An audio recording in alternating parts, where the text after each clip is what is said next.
अक्सर हम लोग ना चुनौतियों का सामना करने से डरते हैं, मन ही मन घबराते हैं, कहीं हार ना हो जाए हमारी। डर लगता है ना सभी को, करेक्ट।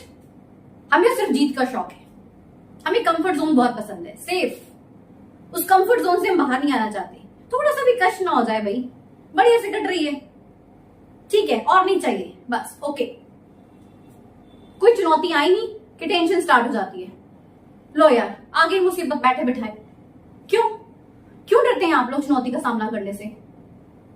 हम सभी को इंसान ने एक जैसा बनाया भाई, उसे तो कोई कमी नहीं छोड़ी।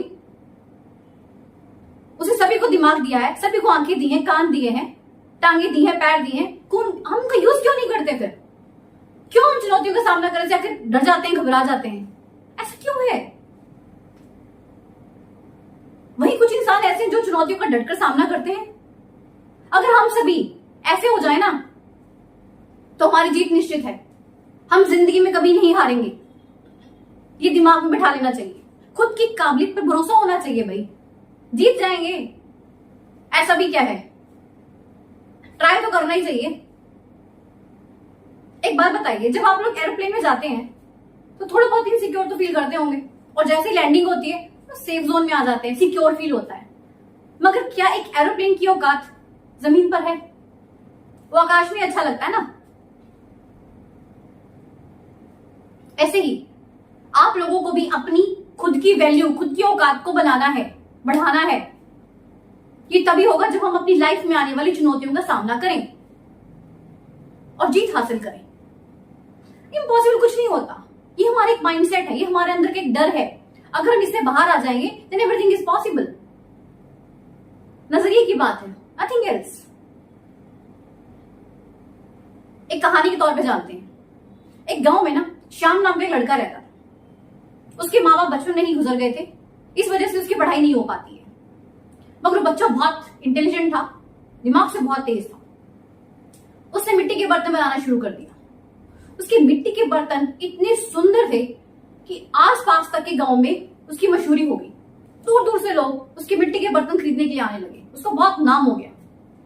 वो लड़का जहां इतना निपुण था ना, उसकी सोच भी बहुत अच्छी थी, बहुत ही बुद्धिमान। वो स्पोर्ट्स में बहुत अच्छा था, बहुत तेज भागता था, वो जैसे चीता भागता है। हर वक्त लोगों की समस्याएं सुलझाना उसका काम था, दूसरों के काम आना उसे अच्छा लगता था। ऐसे गांव में एक मुसीबत आती है, अक्सर जो हम भी देखते ही हैं। गांव में एक शेर आ जाता है। वो क्या करता है, रोज रात को आता है और किसी न किसी पालतू जानवर को अपना शिकार बना लेता है। गांव वाले परेशान हो जाते हैं। अब धीरे धीरे वो शेर और ज्यादा आदमखोर हो जाता है, वो इंसानों को भी शिकार बनाना शुरू कर देता है। गांव में दहशत का माहौल हो जाता है, लोग चैन से ना सो पाते ना खा पाते हैं।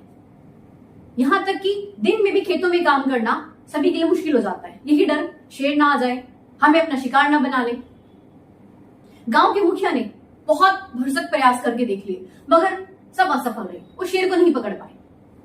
तभी श्याम मुखिया के पास जाता है और कहता है कि मैं इस समस्या का समाधान निकालूंगा।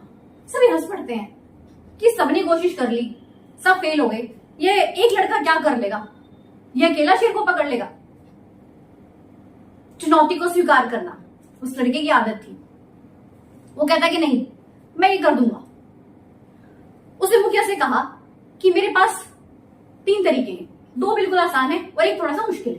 पहले मैं आसान वाला आजमाऊंगा, अगर सफलता मिली तो ठीक है, नहीं तो तीसरा तो है ही है। पहला तरीका, रात का टाइम होता है, एक बड़ा सा पिंजरा रख दिया जाता है और उसमें मांस का टुकड़ा फेंक देते हैं। ये सोचा जाता है कि शेर आएगा और लालच में पिंजरे में कैद हो जाएगा। ऐसा नहीं होता, शेर बहुत चालाक होता है, वो उनके जाल में नहीं फंसा भाई।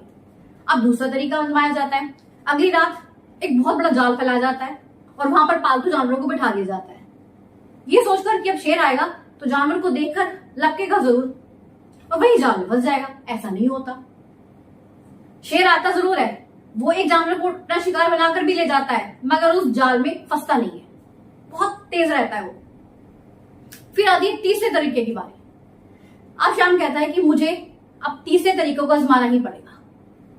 वो क्या करता है, एक बड़ा सा खड्डा खोदता है, बहुत ही गहरा खड्डा, इतना गहरा कि उसमें कोई गिर जाए तो उसका निकलना बहुत मुश्किल है।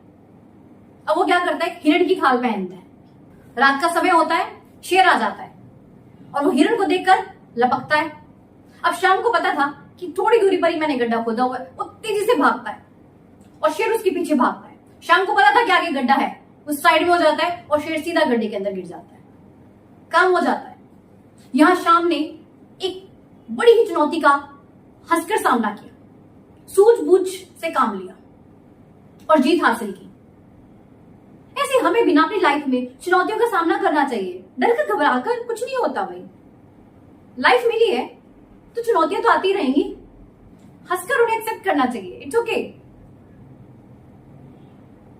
तो आशा करती हूँ कि आप भी अपनी लाइफ में आगे से कभी चुनौतियों से डरेंगे नहीं, उनका डटकर सामना करेंगे और अपनी अंदर की ताकत को जरूर पहचानेंगे। तो मिलते हैं नेक्स्ट वीडियो में। Till then take care. Thank you so much.